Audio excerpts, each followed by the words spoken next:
What's up? Welcome inside the opening line, Friday edition. Getting closer and closer to July, that magical day of July 4th when everybody comes back from their break. It's time to really hop in and get started on fantasy football. No Bernie today. He's down the shore closing on his new house, so congrats to him and his family. You know what I'm saying? So I got my man Russell Clay in from FantasyGuruSite.com. Russ is the NFL savant, fantasy football, been doing it all offseason. What's going on, Russ? What's up, guys? And what's up, Corey? Thanks for having me on.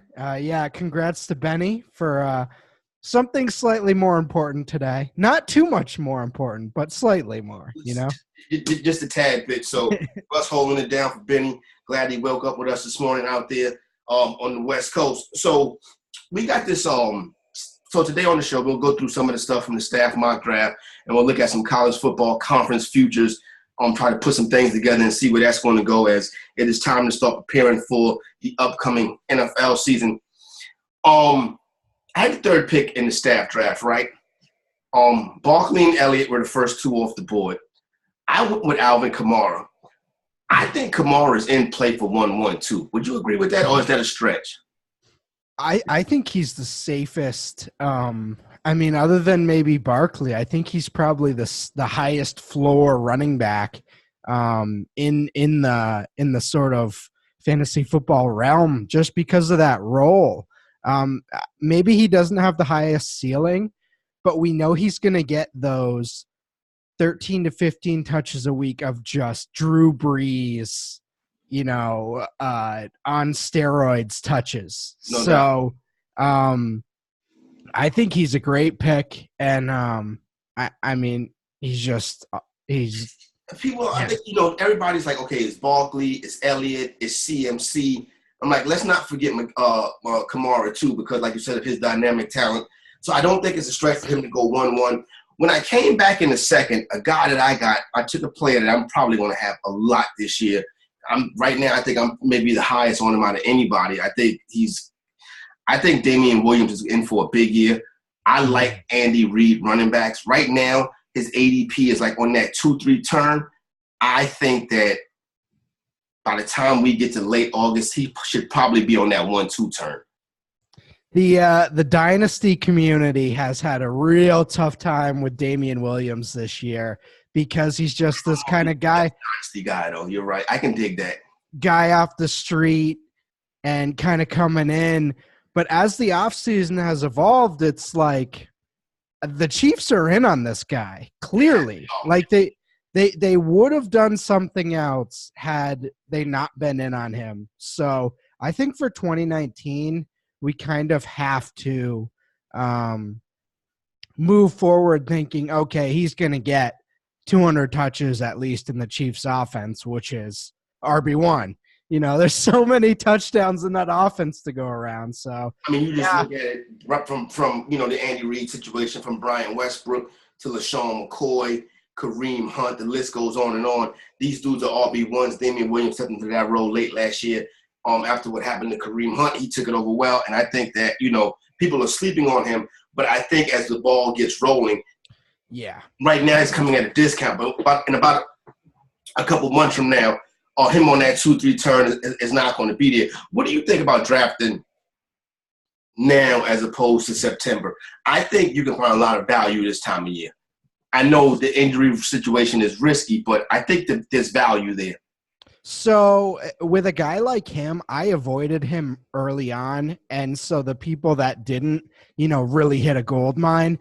But after the draft was when I was I kind of said, okay, now I'm going to start getting shares. So that's kind of how it's kind of 3 parts: before the draft, after the draft, and then, once everyone starts to jump into the,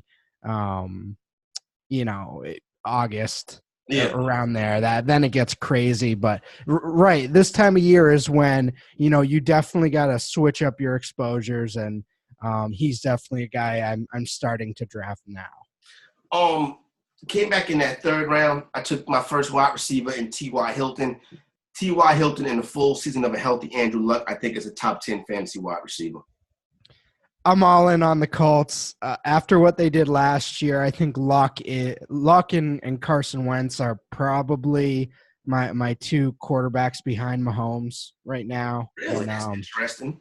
yeah, and I think Luck he threw 39 touchdowns last year. I think he's going to be in that same range this year. And the passing yards, I mean, the offense is getting better. I like what Funchess is going to do for that offense. And I mean, Hilton's just going to be my favorite thing about that offense is the scheme just gets guys wide open. Like, I mean, Ebron, half of his touchdowns, he was totally uncovered last year.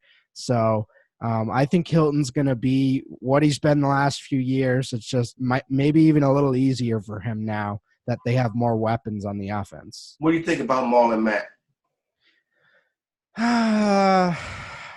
I'm okay. I'm okay with him. Like, I'm not too high on him. I've kind of been a trigger on Colts running backs.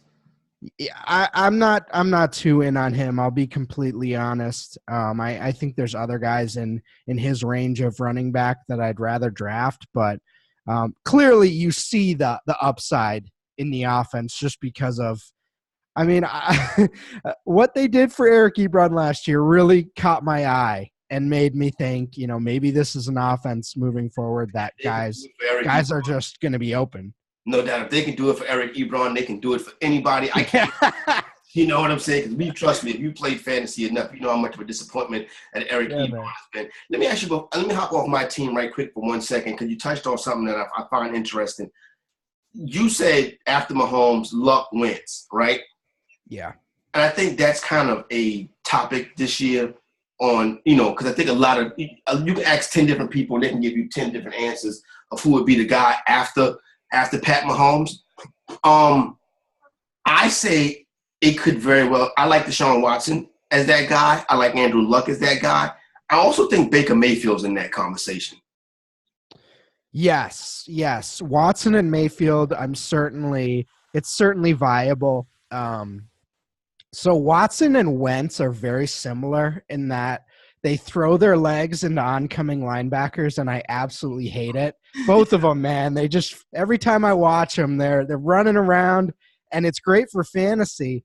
But I just think Wentz has the perfect offense. But Watson, yeah, clearly he has Hopkins. You like some of the little guys. I just worry about, Will Fuller staying healthy. I don't really know what they're doing with their tight end situation, and their running backs are okay. So I don't love his supporting cast as much as some others do. Okay, I can dig that. What are you doing with Todd Gurley right now? Oh, I've completely faded. Complete fade. Unless I get him in the third round, it's a complete fade for me. I think I'm starting to get shares here. Really? I'm starting to get shares here, and where are you taking them at? In the if I can. So sometimes he falls to the middle to late second, not necessarily early third yet, but I'm starting to look at him in that late second round. I don't love it, but I'm kind of looking at it. If he can get 200 touches in the Rams offense, a lot like Damian Williams, I think I'm going to be happy with that. I get that the ceiling isn't going to be there this year, but I think 200 touches in the Rams offense is going to be about RB12. So that's kind of where I'm looking at him right now, and I get it. And I was totally avoiding early the off season in season long, but I think now's the time for me, kind of like Damian Williams, where I got to get some exposure. Nah, hey, I can dig it on that one. So back to the draft. I came back in 4. I took Sony Michel. Yeah. What do you think of that dynamic in that backfield? It wasn't last season was kind of like, okay, we can see somebody emerging. Jimmy White's still clearly going to be in the picture. Burkhead is clearly going to be hurt. I think we can see Michel stayed banged up last year too in his first season. But I think we can see that he might be emerging as the lead guy in that backfield as far as running between the tackles. I'll tell you what. Was it 3 or 4 years ago where Garrett Blount had like 17 touchdowns or something crazy? I remember that. I had him that year. I had him in one league that year, and ever since then, I'm like, I don't care. I'll just roster any Patriots running back and hope he ends up being that guy. I think Michelle could definitely be that guy this year where, maybe he doesn't get a ton of yards, but he is the goal line guy, and that's just going to be, a super valuable spot. I am worried about that knee scope. He did have issues at Georgia. So he's a little risky too, but I think he should be fine. And the Patriots drafted him in round 1, so if he's healthy, they're going to use him. They're going to use him. In the 5th round, I took Tyler Boyd. Tyler Boyd had flashes last year. Well, kind of a breakout season last year. Came in, put up real solid numbers. You should get a healthy AJ Green back this year as a top target. But more and more of me says that AJ Green is going to be beat up and that Tyler Boyd's the guy. AJ Green is dropped at the 3rd round in some drafts. I've never seen a guy more disrespected for getting 1,000 yards than Tyler Boyd. It's like he didn't. His ADP is like he got 700 or something like that. This guy was, even with AJ Green, he was a main guy, and I don't know why he's going so late right now, but yeah, I love that value. I have a lot of I've picked him a lot this offseason. What do we think? In the next round I came back, I took Robbie Anderson. I don't know what to do with the Jets offense. Really, it's tough, ain't it? What about Bell? Man. I've avoided the Jets all offseason just because I think Anderson has interesting upside. The Enunwa and Jamison Crowder weird thing, as I don't know who's going to do something there, but maybe there's some value there. But overall, I don't know what I'm getting from Darnold in year 2. They have a weird division. I'm kind of just avoiding the Jets, I'll be honest. The coach is weird too. But that's neither here nor there. In 7, I took Kareem Hunt. I think 7's a good round for Hunt. You're going to have to wait to see him get into the offense. And then obviously he'll be splitting time with Chubb, but I think the talent is too real. Okay, yeah, I'm not touching him just because I don't want to wait. Yeah, I'm impatient, so I'm not going to wait on this suspension. Yeah. I mean, when it comes to roster construction, I already have Kamara, Damian Williams, and Sony Michel. So right. I can buy a little time to see what Hunt is going to be, and then see how the rest of that situation shakes out. Jared Cook is the first tight end I selected on this mock draft right here. I have a long-standing history with hatred towards Jared Cook because whenever you need Jared Cook, whenever Jared Cook has the best matchup of every tight end and everybody ranks him a tight end 1, he's going to go 1 for 8. He's done it to me on several occasions. Then I'll bench him the next week and he'll go 8 for 119 in the touch. I don't like the inconsistency in his game. The talent is real. I call him Bigfoot, Russ, because you always hear about the talent, but you never see it. So now it's like, is Drew Brees going to bring it out of him? I was gonna say one catch for 3 yards, but yeah, 1 for 8. That says it too, man. That's been his whole career. It's just that 1.8 in the PPR in week 14. You know what I'm saying? And it really has been his entire career, and that was last year too. He had a good year fantasy wise, and especially in best ball, but the consistency was not quite there. He had huge weeks and also duds. So in the Saints offense, he is getting a little older, but clearly a talented dude. He's shown signs of a big breakout for many years. Like you said, Bigfoot. I like him as an upside play for sure in that offense. There, beyond Michael Thomas and Kamara, there's really a wide open. Yep. That third guy is wide open. Last year, everybody was on Taquan Smith. I was never a guy that bought into the Taquan Smith thing. You know what I mean? So, like you said, Cook could be a nice piece, and Drew Brees like to utilize them. Would you rather have Cook or David Njoku? Cook, yeah. Okay. There's too much weapons. You mentioned Mayfield. I like Mayfield, and that's probably the guy I'm getting the most exposure to in that offense, just because beyond OBJ, you got Landry, Njoku, and I don't know. It's there's a lot of pieces out there. They like Higgins and Callaway as well. So it's like, all right, well, I know the yards are going to be there. I don't know how it's going to split up, though. Coming back in the 9th round, I take my first quarterback. I took Matt Ryan as, I believe, the 8th quarterback off the board. I like Matt Ryan and Dirk Cutter. They've done magical work together in the past. I think he steps right in. Matt Ryan already familiar with the system. You get Freeman back, not to mention Julio, Calvin Ridley, and some of the rest of the pieces. I think Matt Ryan is a QB1 every week this year. Yeah, no issues with that. I think that's pretty straightforward. We've seen him the last, 3 or 4 years, been just awesome every year. Calvin Ridley going into year 2. Julio, obviously. So, yeah. And, I mean, I don't know about Devontae Freeman, but if he goes down, they don't really have much at running back. So it's interesting. Last year, I kept telling people they're going to put him on the injured reserve. I knew they were going. I knew they was going to IR him last year because he had came off of too many concussions in 14 months prior to that. I noticed they were taking him out at the goal line early in the season also, and I was like, they don't want him. They don't want him getting banged up. They IR'd him, so hopefully, the concussions are no longer an issue. The foot should be good to go. They don't have nobody behind him. Coleman left. Only got his Ito Smith. I think he's in for a bounce back season. I'm willing to invest in him, especially at the price you pay for him now in that 4th round range. So I'm in on him. But you're right. There's nothing behind him. Nothing behind him. And if that's the case, then Ryan's going to be slinging it like he did last year as well. So, Freeman, it's the time to buy Freeman, I think, if you're going to buy him. Who's the second wide receiver in Dallas?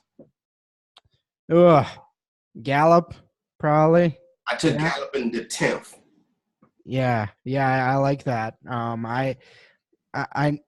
The idea of Randall Cobb is becoming much better than the actual Randall Cobb at this point. And trust me, I've been there with him too. Yeah, man, he's a fantastic talent, but I just think he's kind of he's at this stage in his career where he's just always hurt.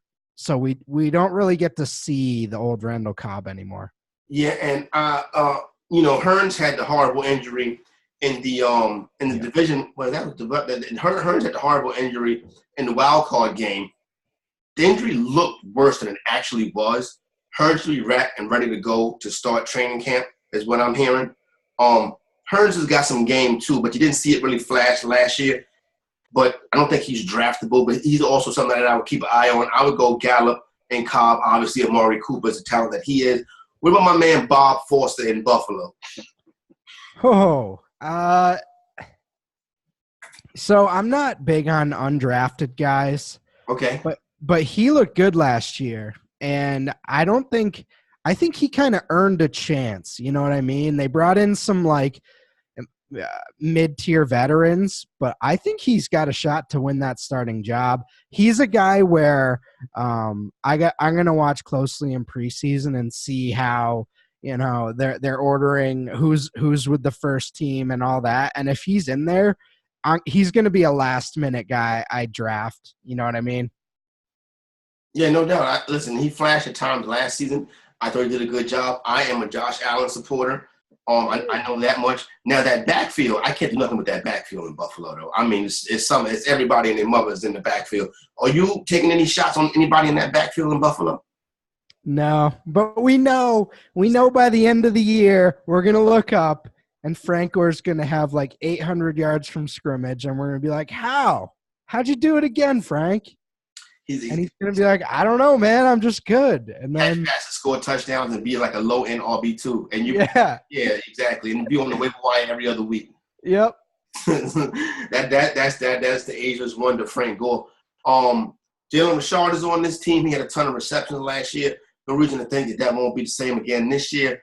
I took another quarterback in Kirk Cousins. Then I rounded off right now. We're going into the 15th round. I got Delaney Walker and Marquise Goodwin. So that's how the team is shaping up. I'm really happy with some of the things so far. I just wanted to ask you about some of the fringe guys. Let me get your opinion on some of the guys at the top of the board right now, as far as best players available or what's remaining.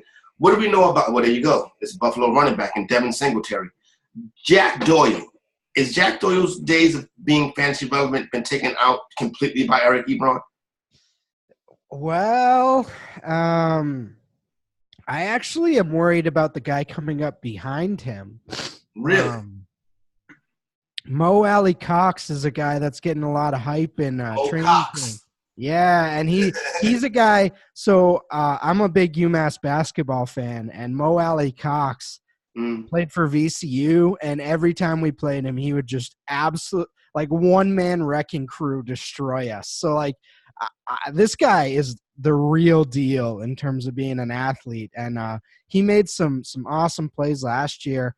Ebron is kind of slotted in. They have Funchess now, who's kind of he was a tight end in college. They're going to use him on some tight end-ish routes. And then I see Mo Alley Cox kind of getting in the mix as well. So I'm not in on Doyle as a fan. I like that Mo Alley Cox call. I think that's a good call right there. I totally forgot about him.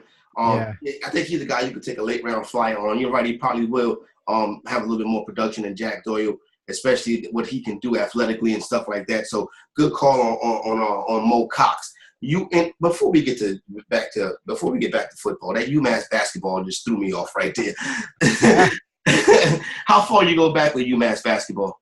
Man, okay, so I came in right after Calipari left, and we got the death penalty. Okay. Yeah. So like, I didn't get the Final Four, and I just got the dread. We've been struggling, man. Like, you got your Knicks hat on. UMass can feel that, bro. We have this huge, like Calipari got us this huge, nice Mullen Center stadium type of deal, and they took the banner down. Dude, we got this. No, we keep those up, man. We keep those up. And we got this nice practice facility, and we just go, 13 and 17 every year. Remember the battles versus Temple and all of that stuff. All teams on back then. I actually had a buddy of mine actually played for UMass, Dana Dingle. So there you go, right? Oh, yeah, that's my man. Oh, Dana dude. Dingle. Yeah, he's like a legend. Yeah, Dana Dingle was the man. You know what I'm saying? Dana Dingle. Shout out to Dana Dingle. Nice. Yeah. So Dana Dingle was out there. He did his thing at UMass too. I remember when Dana Dingle announced and signed to go to UMass to play his college basketball. That's why that threw me off guard. Like, oh, really? You all the way out in the West Coast rooting for UMass? I'm from basically the town over from Amherst. So. Okay, so cool. Yeah. Growing up there, I guess UMass basketball was something that was good. Zay Jones. What do you think about Zay Jones? I like it. As where you can get him. I think his ADP is 160. Yeah, and he was a high pick. Like, he looked good last year. I thought he was really coming into his own. He mentioned Josh Allen. I don't know what we're going to be getting from him as a passer. I know what we're getting from him as a runner. So fantasy wise, you're all set. I think Zay is probably looking at 700, 800 receiving yards this year. Okay. And if there's injuries or whatever, maybe he can bump up to like 9. And if he can get into that 900-yard range, I mean, he's going to be borderline weekly starter. So, and he's going late right now. Yeah, people don't trust him. They got a stigmatism out there against him after that incident in that hotel room and stuff like that. So, I'm not really a big fan. Fantasy owners are really sliding away from him. But like I said, if he goes undrafted, I agree. He's somebody that you can pop up off the waiver wire quick early in the first part of the season. Speaking of wide receivers, now that I got you, Carson Wentz, you said you're on Carson Wentz. Does that mean you're on Nelson Aguilar also? It seems like Wentz favors Aguilar. I like Aguilar personally, and he's kind of been in that sort of Zay Jones range I was talking about. Yep. I think he's had like 730 yards each of the last 2 years. 736. That's impressive. Yeah, I like Deshaun Jackson in that offense. Really? I mean, who knows how long he's going to be healthy, but I think he's going to be wide open a lot, and I like Aguilar. I think Alshon's the one I'm worried about. Yeah, Alshon was a Nick Foles guy. And yeah, he was a Nick Foles guy, and I don't know how healthy he is. We talked about Cobb.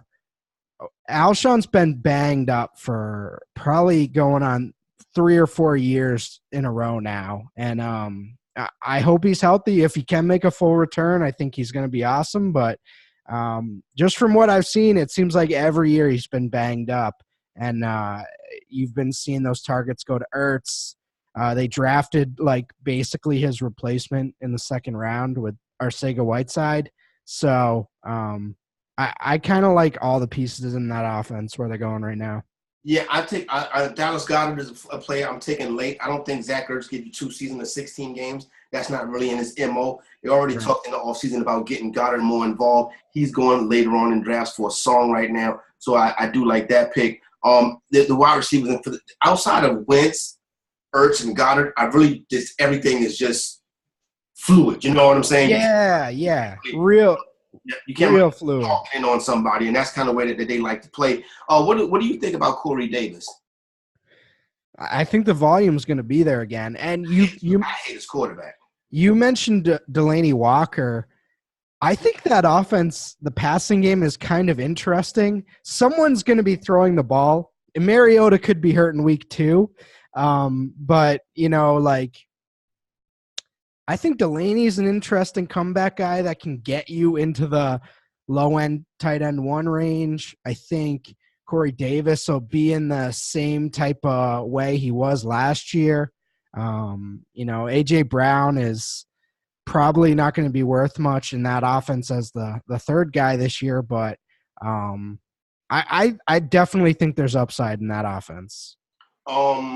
Speaking of Browns, not AJ, but Hollywood Brown, I know they said in Baltimore that they want to kind of use him all over the field, kind of move him around, maybe line him up in the backfield or something. He'll definitely have some work on special teams. They think he's the guy that can play sideline to sideline. How do you think year 1 goes for Hollywood Brown in Baltimore? Nope. Nope. It's Lamar and Mark Ingram. I'll draft those 2 and be happy with it. I just think the sample we saw last year is was extreme for Lamar, but I think it's going to be that type of vibe again where they're running a lot, trying to control the clock. I think Brown could have some big games. Maybe they do some play action. He'll be wide open, but I'm not doing that for fantasy. I think he's a much better real life, asset for the Ravens. Yeah. Special teams, he should be dynamic. I get what you're saying on that. And some of the things that he can do as gadget plays.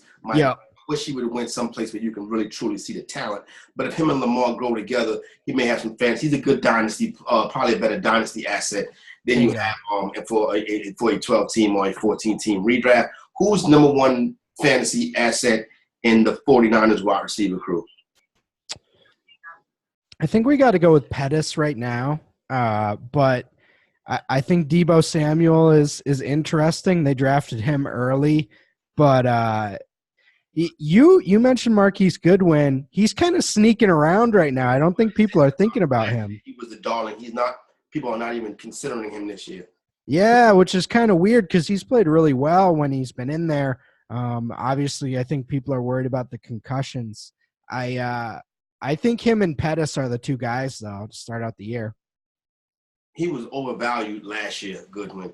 But now this year he's massively undervalued with both the rookie wide receivers and Pettis going over him. So I'm definitely willing to hop back in on him this year when you get that value. Are you in on Jimmy Garoppolo, or you just think it's too much other talent at quarterback? Yeah, I'm in that range. I'd just rather go Josh Allen or Lamar Jackson, the 2 guys we just talked about, because I know what I'm getting from them. All right, there you go right there. So fantasyguru.com, Russ, Jeff Mans, the whole crew holding that down. Draft Guide out right now. Head on over to fantasyguru.com. Don't forget about Prize Picks, prizepicks.com, the promo code ELITE. We don't have a player today for you today, but head on over to Prize Picks. It's a real cool contest, real cool games over there at Prize Picks. So Benny's been giving out some winners this week. Prizepick.com, the promo code is ELITE, ELITE. Let's get into some of these college football futures right quick. And I want to start with the ACC. Oh, goodness, this. even though it just popped up on my screen. I want to start with the ACC. Get some of your thoughts. Clemson clearly is the favorite to win the conference at minus 600. Then it's Miami at plus 850. Virginia at plus, and Virginia Tech at plus 3,000. Florida State at plus 3,500. Clemson is clearly the class of the ACC. But who's next? Virginia Tech is definitely interesting offensively. I don't know if the defense is going to quite be there, but they have some young receivers I'm really intrigued by, which is surprising for Virginia Tech. They haven't really been offensive at all in the last few years. So they have a guy named Trey Turner who was really good as a true freshman this year. But yeah, I think Clemson is ridiculous. We're going to see a lot of 50-10 games from them this year. Nobody can stop that offense. Even Alabama can't stop that offense. So they're going to whitewash the ACC this year. Yeah, so unless you want to lay down that 600 to make 100, the best thing to do is try to find some value in who comes in second and bet the ACC kind of on a week-by-week thing. Where's Florida State at this year? Blackman has to be the quarterback this year. Man, you hope that offensive line gets better, because what's been happening the last 2 years is that the offensive line has been so bad. It doesn't even matter who's at quarterback, because they're just getting guys running at them, automatically. And the same thing, they have this really special running back in Cam Akers, and he just doesn't have somebody we'll be talking about for fantasy next year. Man, he just has no chance behind that line because it's just like crazy. So hopefully they get that figured out. I'd expect them to kind of bounce back this year. I mean, that's just – last year was just not Florida State. That was terrible. Yeah, so I expect them to bounce back. They have too much talent on that offense. I lost a lot of money betting on Florida State football last year. I got it back on their basketball team, though, thank God. Yeah, there you go. But I think they can definitely rebound offensively and overall. Maybe come in third in the conference, something like that. What about the youth? Miami, Manny Diaz out there now. You know what Miami has, the NFL talent all across the defense. On the offense, they need a quarterback. That's it, man. Yeah, I like they have a solid team. I really like what the coaching did there last year. Really made a push early on in the year to sort of bump up the rankings. I expect more of that this year. I think they're going to be really strong again. Just not quite there offensively to really compete at the highest level, but they're close. They're getting better. No, I think so. And I think Diaz is a good guy for the job.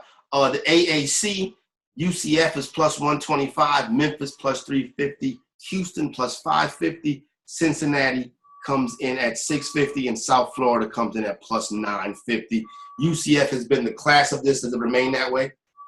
I believe so. Yeah, they're really building something special there, and they were so much better than everyone in that conference last year. I do think Memphis always gives them a tough time, but when a team goes undefeated 2 straight years, I kind of give them the benefit of the doubt. They did lose their quarterback to a major injury. I don't know if he's going to be able to come back. I don't want to quote this wrong. Maybe about 6 weeks ago, I saw where he was just getting out of a wheelchair. Like he had just started back walking like 6 weeks ago. So that's an issue. Yes. Yes, that's an issue. Hold on one sec. I got to look up who was their backup. God. This is UCF, University of Central Florida. They lost in that bowl game to LSU. Yes. Get them talking about they're the national champs anymore. I was getting tired of that. You know what I mean? Talking about they're the national champions. You're not the champions. You did not win the last. You know what I'm saying? Right. Mac, I think it was. Mm-hmm. Yeah. Their backup was named Mac, and they're really high on him for the future. So if he gets a shot, Darrell Mack Jr. If he gets a shot, I actually don't think there will be much of a drop-off against the AAC. So I actually really like them as a bet right now. The Big Ten, obviously, you know who is at the top of this one. It's Ohio State at even money. Then you got Michigan at plus 200. Then everybody else kind of comes in around plus 1,000. Wisconsin, Penn State, Nebraska. This job's on the line. This is it. Harbaugh, the games in Ann Arbor this year. It's win it. You get to remain the coach here. Lose it. You're gonna be applying for jobs back in the NFL. Who wins the Big Ten this year? It has to be Michigan, right? It has to be. It has to be. I mean, Urban Meyer out. Ohio State could be in a transition year. They have a ton of talent, but it's a weird year in the Big Ten. It might be just a down year in general. This is Michigan's chance. They have all the talent in the world. They have offensive talent. Donovan Peoples-Jones is really, really talented wide receiver. They should be able to do it.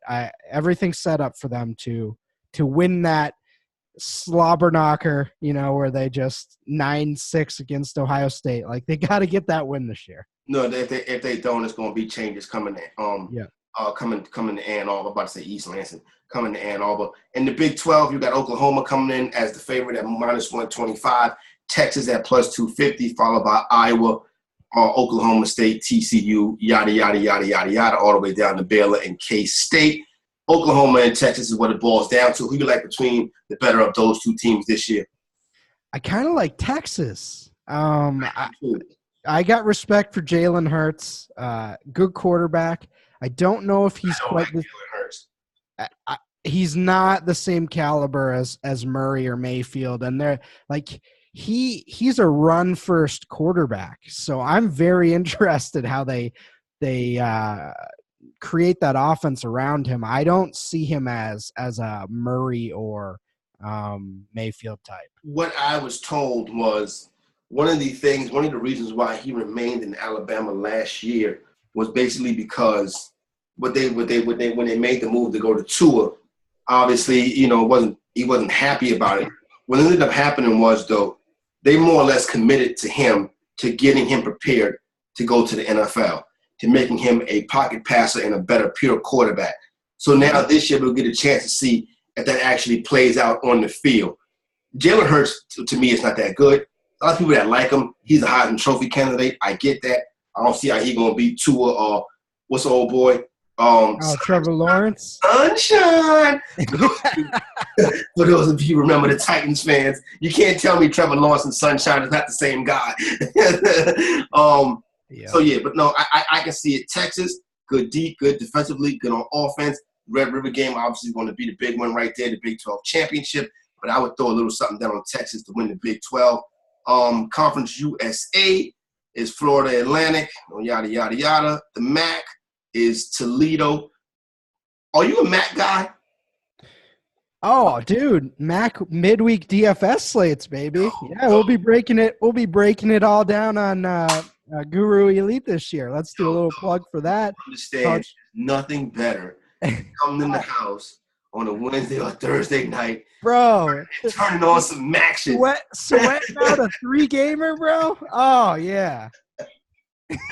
You don't understand how much I'm looking forward to Buffalo and Eastern Michigan. Oh yeah. Let's go. I love MAC, but Toledo and Ohio are probably the two best teams in the conference, correct? Yep. Yeah, they're really the ones that kind of have the defense in that conference. Everyone else is kind of just, bare bones, kind of letting up a lot of points a game. So they're kind of the two that stand out. Give me some of that good old action. The Pac-12. Now, I got to be honest with you. I don't watch much Pac-12 because, I like to go to bed. You know what I'm saying?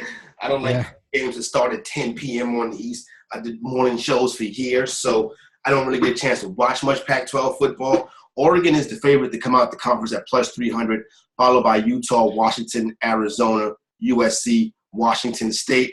Arizona State's down there at plus 2,300. Arizona State at plus 2,300. That's old boy is their coach, right? Herm. Yeah, Herm. Yep. Didn't they have a big win versus Michigan State last year?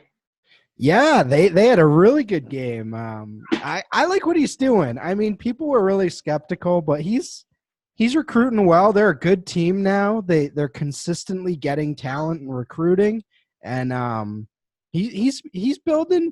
They're feisty, man. They're not like They're not pushovers. they're not cream of the crop, but they're also they're not pushovers. They'll get in those bowl games, and he's building towards something maybe even a little better.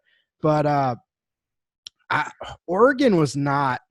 That's not a great bet as I agree with favorites to you. win the Pac-12. Yeah, I don't love that. When Utah and Washington are both at plus 300, I would put a couple dollars on Washington. I like Washington. I think their defense. I mean, they lost a few of their secondary last year, a few guys to the NFL, but they were super dominant on defense, and I kind of expect that to roll along in at least some capacity. So I'd bet on Washington over Oregon. Yeah. And finally, the NFL's developmental league, the Southeastern Conference. You already know Alabama's at minus 180. Alabama's at minus 180. Georgia's at plus 240. Those are the two big dogs in the conference. It's been that way for a couple years now. But coming in right behind them, both at plus 1,600, is Florida and LSU. A lot of people think that Florida is getting ready to be the old Florida this year. Have a very strong season for Florida. I don't see how I gotta look at the schedule and see how the schedule lines up. I know they open up versus Hurricanes week 1. Florida and the U playing week 1. I believe they play in Orlando, so that's going to be a good one. Florida is a 7.5-point favorite over the Hurricanes in that game. Is this going to be a season where we kind of see Florida get back to being one of the dominant teams in the SEC? I'd love that. I'd love if Florida was back. Their defense is certainly back. I still have questions about the offense, and that's kind of been where it's at. Like, that defense has been back. You know, they've been able to compete on that end of the ball for a few years now. It's just, can they get that quarterback in there to make them solid, and can they get that running game going, which has been okay. They lost Jordan Scarlett, so I don't know. I kind of see them falling into a similar place they were last year, which is very good, and they can compete against the top guys, but maybe not get that Alabama win. I think Georgia and Alabama will probably be in the SEC championship again. Yeah. So the value is on the Georgia Bulldogs right now. That game essentially would be a home game for them, even though those Bama fans, they come right across that border and they flood Mercedes-Benz Stadium also. LSU, like I said, is at plus 1,600. Auburn at plus 3,000. Kentucky at plus 4,200. Kentucky's always a tough out in the SEC. So there you go right there. I want to give a shout-out on the Big Piece of Chicken to all the dudes that got drafted last night. Of course, everybody coming out and representing and looking good. And also thanks to my man Russell Clay for hanging in there this morning and checking in for Ben. You catch all his work at fantasyguru.com. And don't forget, prizepicks.com. The promo code is ELITE. What you got, Russ? What's going on for you this weekend out there, my man? Well, we're getting these rookie reports out for the draft guide, so that's kind of been my main focus this week. So that's coming up today if you haven't gotten the draft guide yet. And this weekend, I don't know, probably just decompress and, I don't know, go party or do something weird. Yeah, no, get something weird done. You know what I'm saying? You've been doing all of that right, and get something weird done. But definitely go check out my man's stuff over at fantasyguru.com. From Russell Clay, I'm Corey Parson. We are out.